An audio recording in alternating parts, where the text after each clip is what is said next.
The day Raymond Coles signed over the deed to that warehouse, he laughed. Not a polite laugh, not an embarrassed one. He laughed the way a man laughs when he thinks he's gotten away with something. Loud, easy, leaning back in his chair like the whole moment belonged to him. Terrell Bowen was 22 years old, standing on the other side of that desk in jeans, with a paint stain on the left knee, holding a cashier's check for $800 that represented every cent he'd managed to save over 14 months of overnight shifts at the distribution center on Route 9. He'd slept 4 hours before this meeting. His hands were steadier than he expected. "Son," Raymond Coles said. And he said son the way certain men say it, slow and deliberate, like they're giving you a gift by acknowledging you exist at all. "I want you to understand what you're buying." Terrell said he understood. "That building hasn't had a tenant in 6 years. The roof has got 3 patches on it. The loading dock door sticks in winter, which is to say it doesn't open in winter. There's no heat. There's no working plumbing. Whatever you're planning to do in there, you better plan to do it cold." Terrell said that was fine. Raymond Coles looked at him for a long moment, really looked, the way people do when they're trying to calculate something and the numbers don't quite add up. Then he took the check, signed where he needed to sign, and laughed again on the way out. His assistant, a woman named Petra Vance, who'd been with the company 11 years and had the kind of face that doesn't give anything away, held the door open for Raymond and then glanced back at Terrell just before it closed. She didn't smile. She didn't say anything, but something in the way she looked at him, quiet, measured, felt almost like a nod. Terrell folded his copy of the deed and put it in the inside pocket of his jacket, right against his chest. He walked out into a Tuesday in February and stood on the sidewalk for a minute, cold air hitting him straight in the face, and thought, okay, now what? The warehouse was on Delwood Industrial Boulevard, which sounds more impressive than it is. It was a stretch of road on the far east side of Kinsley, Ohio, a mid-sized city that had been mid-sized for 50 years and seemed committed to staying that way, wedged between a gravel lot that used to be a machine shop and a tire place that was only open Thursday through Saturday.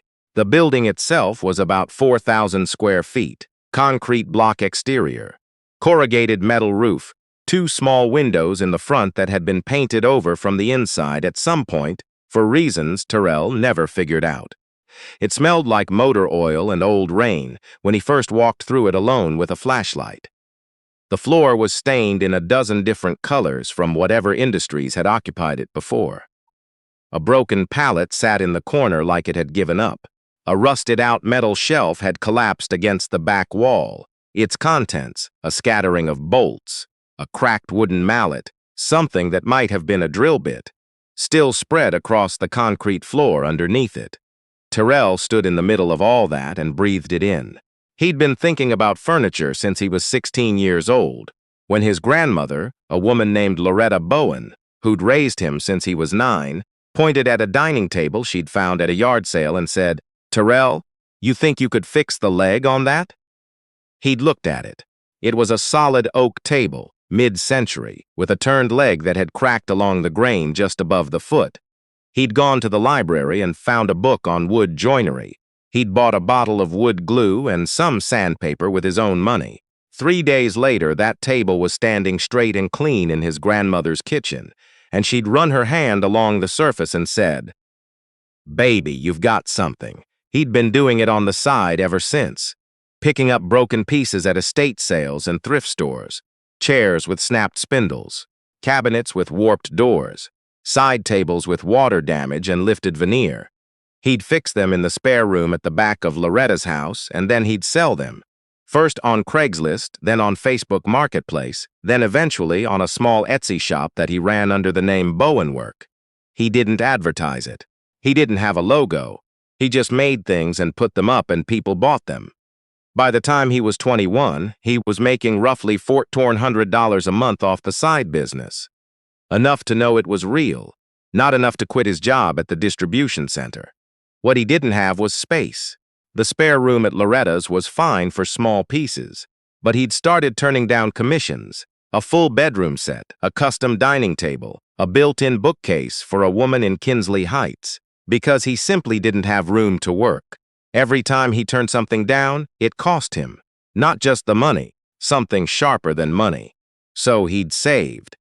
14 months of overnight shifts and skipped lunches and one vacation day taken in the fall that he'd spent driving around looking at available commercial properties, doing the math in his head over and over until the numbers stopped making him feel sick. $800 for the warehouse on Delwood. It was not a good deal in any conventional sense. The place needed work he couldn't fully afford to do. The location wasn't glamorous. The neighborhood got cold and quiet in winter and didn't attract the kind of foot traffic that would lead to walk-in customers. Not that Terrell was planning on walk-in customers anyway. But it was his. That was the part Raymond Coles hadn't understood when he was laughing. It was his. The first month was the kind of hard that doesn't make good stories while it's happening. Terrell cleaned the warehouse himself on weekends after his night shifts.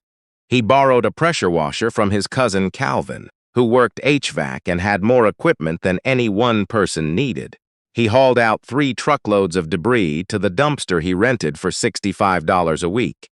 He patched 2 of the roof's 3 problem spots with materials he watched 14 YouTube videos to learn how to apply correctly.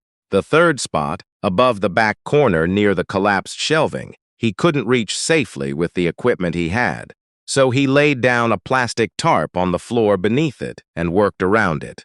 The plumbing, a cracked pipe that had frozen and split at some point during one of Kinsley's bad winters. He fixed with the help of a man named Reggie Pham, who lived 2 streets over from Loretta, and who'd been doing residential plumbing for 30 years and who charged Terrell exactly nothing, because, as Reggie put it, I like to see a young man with a plan. Terrell fixed Reggie's porch swing in return, which had 3 broken slats and a rusted chain. It was the first barter he ever made, and it felt like the beginning of a different kind of economy than the one he'd been living inside his whole life. The heat was the real problem. There was no existing system beyond a wall-mounted unit in the front that hadn't worked since roughly 2018. Terrell bought 2 propane heaters and worked in layers: thermal underlayer, flannel shirt, canvas work jacket, and kept his hands warm by stopping every hour to wrap them around a thermos of coffee he'd make before leaving Loretta's house each morning. He set up his workbench against the south wall, where the light from the front windows came in best. He bought a used table saw from a man selling his late father's tools in a parking lot off Route 9, $200.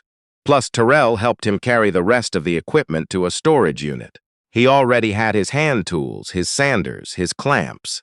He already had his eye. The first piece he made in the warehouse was a coffee table, reclaimed wood, simple design, mortise and tenon joints, finished with a dark walnut stain. He'd found the lumber from pallets he'd broken down and sanded clean. The whole material cost was under $40. He posted it on Etsy on a Friday evening, and it sold by Sunday morning for $340. He sat on his workbench and looked at his phone for a long time after that. $340. 40 in materials, 300 in something else. In hours, yes, but also in having the right space to work without bumping into walls, in being able to set up a proper jig for the tenon cuts, in the particular satisfaction of doing the thing correctly instead of just adequately. He thought about Raymond Coles laughing. He put his phone in his pocket and went back to work. By March, he had a system. Night shift Sunday through Thursday. Warehouse Friday, Saturday, Sunday mornings, plus Tuesday and Wednesday afternoons when he came home from the overnight, and gave himself 4 hours of sleep before heading to Delwood. Loretta told him he was going to run himself into the ground. "I'm building something," he said. "You can build something and still sleep," she said. "I'll sleep when it's built." She looked at him the way she'd been looking at him since he was 9 years old, seeing something in him that he couldn't always see in himself. And then she went to the kitchen and made him a plate of food and told him to eat before he left. He ate. He always ate when she fed him. That was the deal. The commissions started coming in through March and April, slowly at first: a chair, a side table, a refinished dresser that a woman named Whitley Osei had bought at an estate sale and wanted restored to its original color. Terrell did the work carefully, the way he always did, and Whitley Osei left him a 5-star review that said, "I have never seen anything like this." He didn't just restore the piece, he gave it back its dignity. That review got shared. Someone shared it to a local Facebook group called Kinsley Homes and Interiors. 14 people messaged him that week. He answered every message. He quoted carefully, "Not too low, not too high." He learned where the line was by feel, the same way he'd learned most things. A chair was between $180 and $280 depending on condition and complexity. A dining table was between $400 and $800. A custom piece, something built from scratch, from a design the client brought to him, or worked out with him over a few conversations, started at $900 and went up. That spring, he completed 23 pieces. He was still working the overnight shift. He hadn't told anyone at the distribution center about the warehouse. It wasn't secrecy exactly. It was more that he didn't want the conversation, didn't want the questions or the opinions or the. "But what's your plan?" delivered in a tone that really meant, "I don't think you have one."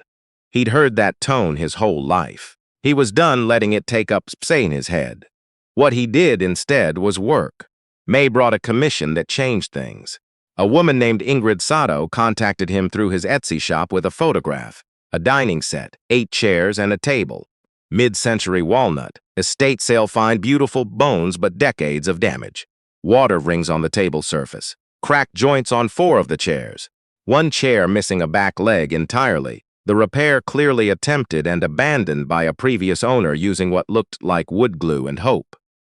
"I've had 3 people tell me this set isn't worth saving," she wrote. "I don't believe them. Can you look at it?" He drove to her house on a Saturday morning. It was a Craftsman in Kinsley Heights, the kind of neighborhood that had wide porches and old trees, where people had been restoring things for generations because they understood that some things were worth the effort. The dining set was in the garage. He spent 20 minutes with it, running his hands along the joinery, checking the grain direction, looking at the veneer on the tabletop under a flashlight. "This is American walnut," he said. "Probably early 1960s. The table frame is solid. The chairs are solid. The veneer on the table has lifted in 3 places, but that's fixable. The missing leg, I can turn a match on a lathe. I'll need measurements and about a week, but I can do it." Ingrid Sato looked at him. She was maybe 45, with the careful composure of someone who'd learned to wait before trusting. Everyone else said to sell it for parts. Everyone else was wrong. She smiled, just slightly. "What's your price?" He quoted her $100. She didn't flinch. She asked when he could start. He started Monday. The job took him 10 days, working his usual schedule, turning the replacement leg on a lathe he'd borrowed from a woodworking club that met Tuesday evenings at the Kinsley Community Center. He'd joined 3 months earlier, mostly for access to equipment, and had become quietly indispensable because he was the only member under 40 and the only one who could sharpen a chisel correctly. Matching the walnut stain across decades of varying patina was the hardest part, requiring 4 test samples on scrap wood before he found the blend. He refinished the entire set by hand, not by machine, because the original finish had a quality that a power sander would have destroyed. When Ingrid Sato saw it assembled in her dining room, she put her hand over her mouth. "I need to take a picture," she said. The picture she took got posted to the Kinsley Homes and Interiors Facebook group, to her personal Instagram with the caption, "Find yourself someone who sees what things could be," and to a local neighborhood app where, within 48 hours, someone from a boutique hotel that was opening in downtown Kinsley that fall reached out to Terrell directly. The hotel was called the Meridian. The someone was its interior designer, a woman named Faye Calloway, who had 7 rooms to furnish and a vision that involved reclaimed and restored American furniture and a budget that made Terrell sit very still for a moment when she told him what it was. "I want pieces that have a story," Faye Calloway said. "I want guests to feel like they're staying somewhere that was built, not assembled." "I can do that," Terrell said. "Can I see your workspace?" He said yes before he thought about it. He drove to the warehouse at 6 in the morning the day before Faye Calloway's visit and looked at the place with new eyes. He swept the floor. He organized the tools on the wall the way he'd always meant to. He made sure the finished pieces he had in progress, a roll-top desk, two ladder-back chairs, a set of floating shelves, were positioned where the light hit them well. He couldn't do anything about the tarp in the back corner. He folded it as neatly as it would fold and moved it out of the main sight line. Faye Calloway arrived at 10. She was a tall woman in her late 30s, wearing work boots and a canvas jacket, which immediately told Terrell something about her. She walked the whole space before she said anything, looking at the pieces in progress, running her fingers along the edge of the roll-top desk, bending down to check the dovetail joints on the drawer of a cabinet he was halfway through restoring. "Where'd you learn to do this?" she asked. "Books, mostly. YouTube. A lot of doing it wrong first." She stood up and looked at him. "How long have you been working out of here?" 3 months. "And before this?" "Spare room at my grandmother's house." She nodded slowly, taking in the space, the propane heaters, the plastic tarp folded in the corner, the 2 windows painted over from the inside, the workbench with its organized surface and its single clip-on shop light angled over the work in progress. "I want to be honest with you," she said. "I've been to a lot of workshops. I've worked with a lot of furniture makers. I've never seen someone your age doing work at this level with this little." She paused. "That's not a criticism. That's a question. What happens when you have more?" Terrell hadn't thought about it in exactly those terms before. He thought about it now, standing in the middle of his warehouse with the morning light coming in at an angle and the smell of sawdust and walnut oil in the air. "I build more," he said. She smiled. "Full, genuine, 7 rooms," she said. 46 pieces. Custom to my specifications, all restored or reclaimed, all delivered by September 15th. I can offer you a deposit of 30% now and the balance on delivery. Does that work?" He did the math in his head. 46 pieces, minimum $400 average, deposit of 30%. "That works." They shook hands. Faye Calloway drove away. Terrell went back inside and sat on his workbench and breathed very carefully for a minute. The way you breathe when the thing you've been building toward suddenly becomes the size of the thing you've been building toward. Then he picked up his phone and called Loretta. "Grandma," he said, "I need to talk to you about something." She listened.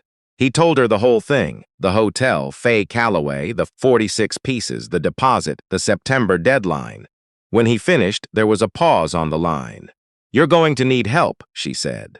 "I know, and you're going to need to quit that overnight job." He'd known that too, for longer than he'd let himself admit. "I know. So do it," she said simply. "You've been ready. You were ready before you bought that building. You were just scared." He didn't argue, because she was right, because she was always right about him in the ways that mattered. He gave 2 weeks' notice at the distribution center on Monday morning. His supervisor, a man named Dale Coburn, and yes, Terrell registered the slight raising of eyebrows, the really that got swallowed before it made it out of Dale Coburn's mouth, shook his hand and said good luck. Terrell thanked him and walked out into the parking lot in the middle of the morning for the first time in 14 months, and felt the sun on his face and thought about what it meant to choose your own hours. The summer was the hardest and the best. He hired 2 people, Kwame Asante, 24, who'd done carpentry for a contractor and had hands that understood wood the way Terrell's did, and a 20-year-old named Brea Hollins who'd never done furniture work but who was precise and patient and had looked at the roll-top desk on her first day and said that dovetail spacing is uneven on the 3rd drawer. It was. Terrell hired her on the spot. The 3 of them worked 6 days a week through June, July, and August. The warehouse went through a transformation that Terrell could see accumulating piece by piece. A proper heating system installed by Reggie Pham's brother-in-law at a real rate this time because it was a real job. New lighting rigged from the rafters, a second workbench added along the east wall, a storage system for lumber that Terrell and Kwame built themselves over a long weekend. The tarp in the back corner came down in July, when Terrell had enough cash from the Meridian deposit to hire someone to patch the roof properly. He was there when they did it, standing in the warehouse below while a crew worked on the metal above.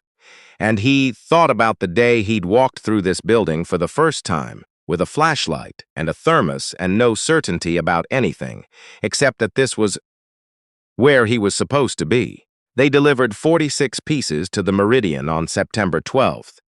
3 days ahead of schedule, Faye Calloway walked through the hotel rooms piece by piece, checking every joint and surface and proportion, and when she came back downstairs, she looked at Terrell with an expression he recognized.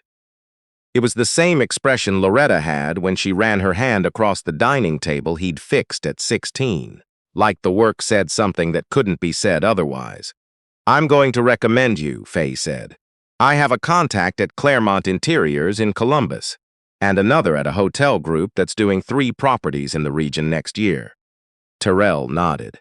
He was trying to stay steady. He was not entirely succeeding. "This is good work," Faye Calloway said.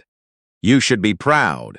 He thought about Raymond Coles. He thought about the laugh, the sun, the 6 years of vacancy that Raymond Coles had seen as proof of worthlessness. He thought about Petra Vance holding the door and glancing back at him before it closed. He didn't feel the need to call Raymond Coles.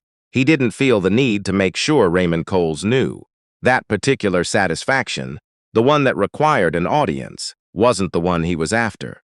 The one he was after was this: standing in a hotel lobby, surrounded by furniture that hadn't existed 6 months ago, furniture that he had pulled out of broken-down estate sales and cracked-apart yard finds and raw lumber, and knowing that somewhere in this city, people were going to eat breakfast at a table he'd restored and sit in a chair he'd repaired, and wake up in a room that had been built to last.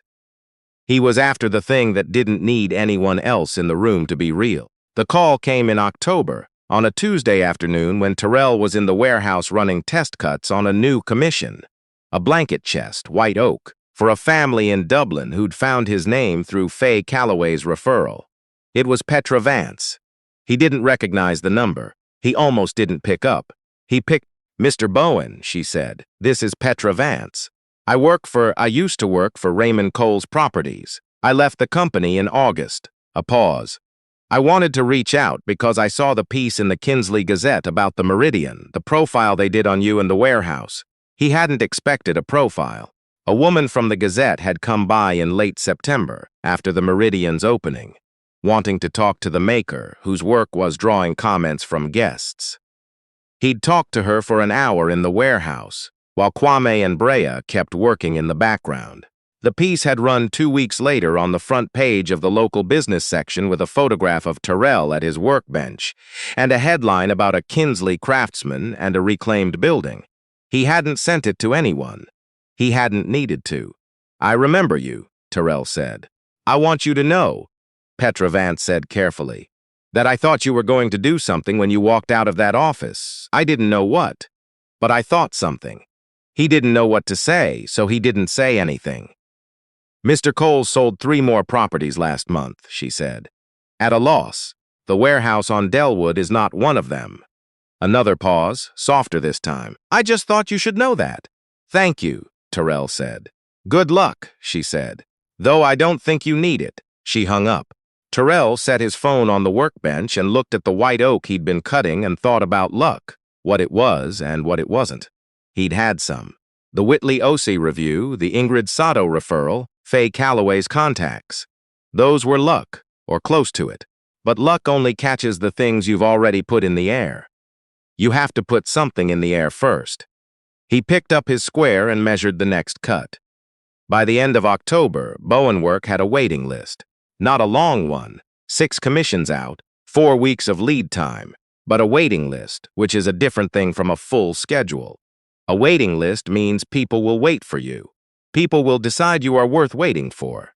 That distinction mattered to Terrell in a way that was hard to explain, and that he didn't try to explain to anyone, except Loretta, who understood it immediately because Loretta understood most things that were hard to explain. He raised his prices in November, not dramatically, a 15% increase across commissions, a 20% increase on custom builds. No one pushed back. One client, a man named Thomas Ibarra, who was having a home office built out and wanted a custom desk and credenza, emailed back to say, "Still a bargain. When can you start?" Kwame had taken on the estate sale sourcing, developing a network of auction contacts and private sellers that meant Terrell rarely had to chase material anymore. Material came to them. Brea had become the person Terrell trusted with finish work, which is the part that requires the most patience and reveals the most character. And her character, it turned out, was excellent. He gave them both raises in December and told them what he was planning for the following year, a second location, maybe, or an expansion of the Delwood space. A website that reflected the actual work, not the placeholder page he'd thrown up in June. A presence at a craft and design fair in Columbus in the spring. He didn't mention Raymond Coles in any of those conversations. Raymond Coles wasn't in any of those conversations. Raymond Coles was a transaction from 14 months ago that had concluded. What remained was the warehouse on Delwood. The tarp gone, the roof solid, the floor swept clean, the tools on the wall, the lumber organized on the racks that he and Kwame had built, the smell of sawdust and oil, and the particular warm smell of wood being worked. And 3 people inside it who knew what they were doing, who came back every morning because the thing they were making was worth making. Loretta visited on a Saturday in December, the first time she'd come to the warehouse. He hadn't pushed her to come sooner. She didn't drive at night, and the weather had been bad, and he'd wanted, if he was honest, for her to see it when it looked like what it was becoming rather than what it had been. He picked her up at 9 in the morning and drove her to Delwood and walked her through the door. She stood in the middle of the floor and turned slowly, taking it in. The benches, the tools, the racks of lumber, the pieces in progress, the finished credenza for Thomas Ibarra, waiting near the front door for delivery Monday morning. The light came in through the front windows, both of them clear now, the paint stripped from the glass in October because there was no longer any reason to block out what was inside. She didn't say anything for a long time. Then she turned to him, and her eyes were bright, and she said, "Baby, you've got something." The same words, from the same person. 15 years later and 30 miles away from her kitchen table and a cracked oak leg and a 9-year-old boy with wood glue on his hands, and the words were exactly the same. He didn't cry in front of her. He waited until he was driving her home, until she'd fallen asleep in the passenger seat the way she sometimes did on car rides, and then he let himself feel the full weight of it. The 14 months of overnight shifts, the February cold, the propane heaters, the 4 hours of sleep, the tarp, the laughter in Raymond Coles's office. All of it settling and becoming something other than what it had been while he was inside it. Not a struggle, not a setback, not a story about what someone else thought of him. Just the beginning. There are people in this world who will look at what you have, your time, your money, your body, your dreams, and see only what it's worth to them to take it from you. Raymond Coles didn't sell Terrell Bowen a warehouse. He sold him something he thought had no value because he couldn't see past what it was to what it could become. That's a failure of imagination that lives in a man like Raymond Coles long after he stops laughing. Terrell Bowen was 22 years old when he signed the deed. He couldn't have told you exactly what he was building. Not in numbers, not in floor plans, not in any language that would have satisfied a man like Raymond Coles. He could only tell you that he knew how to look at something broken and see what it was before it broke, and that this was not a small thing, and that most people who have it spend their whole lives being told they don't. Don't let anyone tell you what your $800 is worth. That's the only math that matters.